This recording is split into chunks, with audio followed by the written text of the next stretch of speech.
So we'll start with what came in the shipping envelope, and that is a StickyFeet branded sticker, a packing list, the front connector cable, and a front pad. I also ordered the rear pad, so it came with both. The front pad looks to have the standard female connection end right here. There's plenty of glue, a channel for the cable to run through, threaded holes and open holes for the mounting, and what appears to me to be a production cover lid, but not an actual access panel. There's no way from a first examination to actually get into this.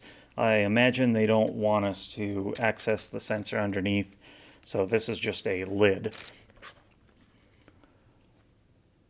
One thing I wish I had known was that they would adhere the grip tape themselves. This grip tape is different, or a separate product, I should say. You can order any of their compatible tapes and have it installed, and it will come pre-installed apparently. Had I known, I would have asked them not to install it so that I could check out the texture and the design of the base EvoPad itself.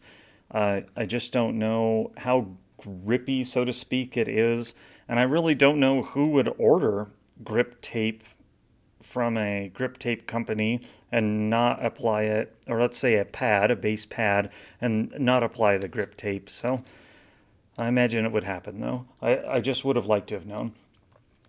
The material of the grip tape itself is a plastic or a vinyl base layer, the red, and then each of these little black spots or little nubs are what appears to me to be 3D printed. That may not be the correct term from a manufacturing standpoint, but each of these are definitely a filament that is bonded to the red material, and I would say they are, they're not sharp / painful, whatever.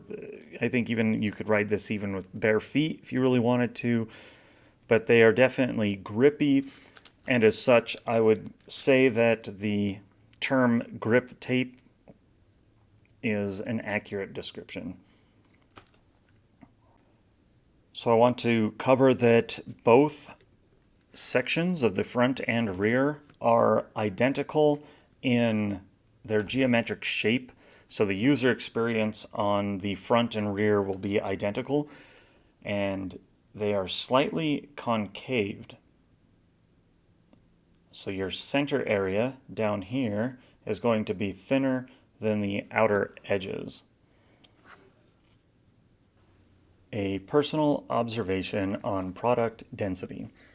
I bring this up because StickyFeet has a video where they describe this product, the base EvoPad, as being soft.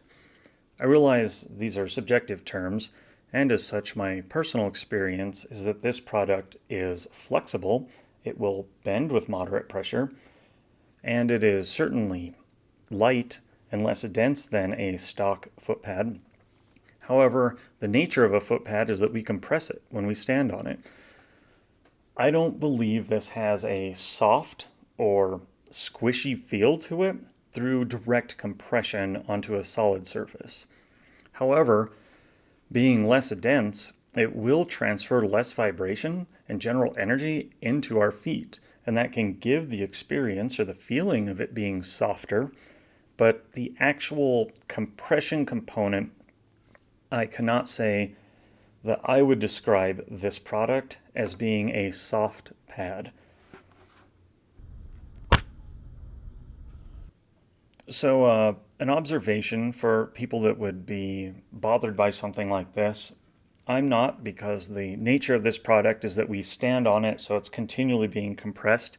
But I do want to let you guys know that it's not completely stuck on, at least on the edges. The material is loose.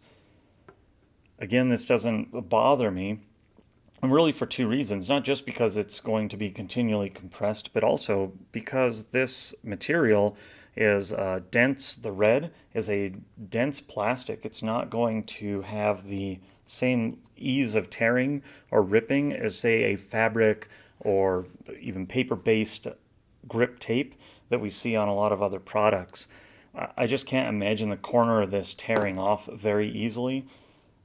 If this does bother you, just get some spray adhesive Gorilla Glue and glue it down. It won't come back up. It'll be bonded there for a long, long time, if not forever.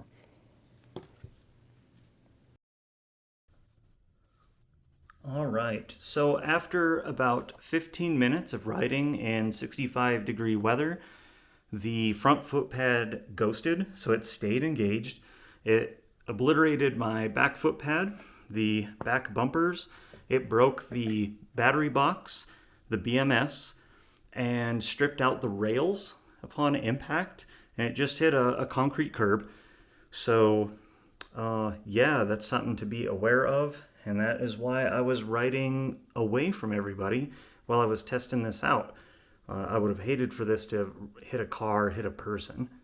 Just looking at the damage that was done, especially how these, I don't know if you can see it, but how these rails stripped out and that board just disassembled, and then the bumpers are just shattered. It's an impact you would not want to have hit somebody else. So just be aware. Thankfully, I was able to get my board temporarily running by using some borrowed parts. After the initial ghost event, I decided to go to a more enclosed area and see if I could reliably get it to happen again. I could not. It did ghost on me multiple times, but it was random. I notice in this image here, you can see the skid marks on my tire from when it went up against the fence and was just spinning away without me on it. That's when I added the lanyard so I could keep the board closer to me. Here's my take on these three products. One being the grip tape. Great stuff.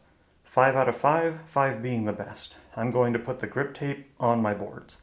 The rear foot pad, 5 out of 5. It's a dense material. It's not crazy hard, and it will sit on the back of your board and hold you up. The front foot pad, 0 out of 5. This is a product that I would consider to be dangerous.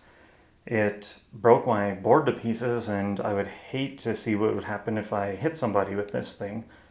So the front foot pad that is in my possession is unreliable. It could take off at any given time once I get off the board.